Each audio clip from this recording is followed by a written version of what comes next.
নমস্কার বন্ধুরা, আমি কুমার পুতুল। Welcome to new short video. তোমার দেখতে পাচ্ছ নিজে হাতে আজকে রান্না করছি। ছোটো ছোটো বাটা মাছ নিয়েছি, আর বাটা মাছটা আজকে একটু আলু পটল দিয়ে আর টমে আম দিয়ে টক টক করে রান্না করবো। নিজে হাতে রান্না করবো।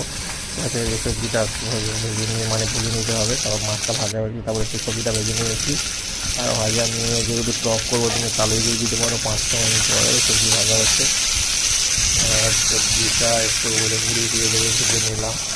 তারপর একটু ফোড়ন দিয়ে টমেটো দিয়ে দিয়েছি, কাঁচা লঙ্কা দিয়েছি, আদা কিছুই দেবো না, আর এই টমেটো দেবো।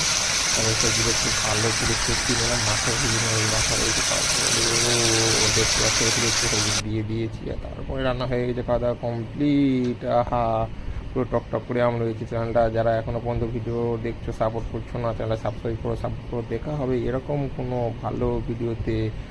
বেশি বেশি করে সাবস্ক্রাইব করো, সাপোর্ট করো। লং ভিডিও আমার ইউটিউব চ্যানেলে দেওয়া আছে, দেখে নাও।